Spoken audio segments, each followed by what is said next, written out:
Now Speck licked dry lips and glanced toward the first saloon. "Larramore will be real surprised. Reckon he's got the money for them cattle yet?"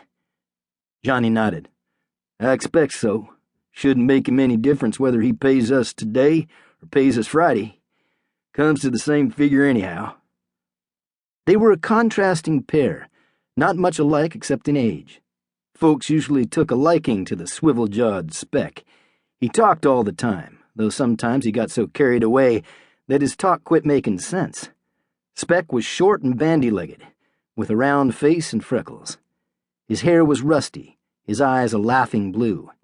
He could ride any bronc they let out to him, and could rope anything that would run.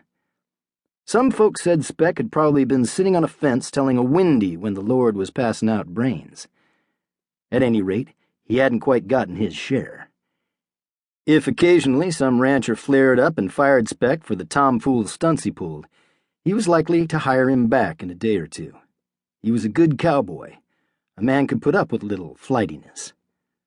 Another reason ranch men tolerated Speck's shenanigans was because they had to take Speck if they wanted Johnny Fristo. When you hired one, you hired both. When you fired Speck, Johnny went too. Johnny didn't often have much to say. With Speck around, he didn't get much chance to talk anyway, and he had long since quit trying. Johnny was taller, thinner of build. He didn't share Speck's flashy ways, but he was always around to help pull his partner out of a jackpot. Johnny would be out doing his job with a quiet competence, while Speck was still talking about it. He could ride along with his gaze on the horizon, his mind 100 miles away, nod agreement to everything Speck said, and not actually hear a word of it. They had spent their boyhoods in the Concho River country, up around the army post and cow town of San Angelo, 65 miles north of Sonora. Johnny's father raised cattle on a small ranch back from the North Concho. Speck had been brought up in San Angelo by an aunt till he was about 14. Then he had landed a job as a horse jingler out on Spring Creek. Once or twice a year, Speck worked up courage to make a duty call to his aunt. He would get away as quickly as he could. "She's a sweet old lady," Johnny had heard him say with a certain reverence, "but she's mean as hell." Today they came into Sonora by way of the Del Rio Road. Eastward, halfway up a hill, stood the new Sutton County Courthouse. Horses lazed at hitching racks and posts along the sloping, dusty street. Sweating freighters grunted at the weight as they unloaded store goods from a heavy wagon that had hauled them down from the railroad in San Angelo. A pair of smaller wagons, one tied behind the other, groaned under a load of early shorn wool. Speck eyed the first saloon, but rode on by it. "Heard a fella say once to always pass up the first one. Shows you got willpower." Johnny grinned. He knew the saloon had been the site of that card sharp's school.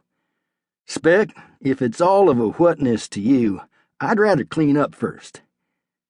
Speck reined in at the square frame front of the second saloon, stepped down and wrapped his rein through a ring in the hitching post. "You wash the outside, and I'll wash the inside." They had a little money, not much. Larramore had advanced them a few dollars last fall. He owed them for a winter's work, so they would have plenty when they found him. Johnny had counted his money several times before leaving the cow camp, and now he counted it again. Main thing he wanted to begin with was a change of clothes. Those he wore had spent a hard winter, washed periodically in the river, beaten with a rock, and slept on to press some of the wrinkles out. After a while, with new-bought clothes bundled under his arm, he walked into a barber shop which advertised a bathtub. The barber was busy shaving a customer. "Have a seat, cowboy." Johnny picked up a copy of the weekly San Angelo Standard, looking hopefully for items about people he knew. He didn't find his father's name in it, but he hadn't expected to. Baker Fristo was just a little rancher, and he didn't get to town much. Johnny read the trespass and cattle brand notices and shook his head in doubt over ads for patent medicines, supposed to cure everything from adenoids to hemorrhoids.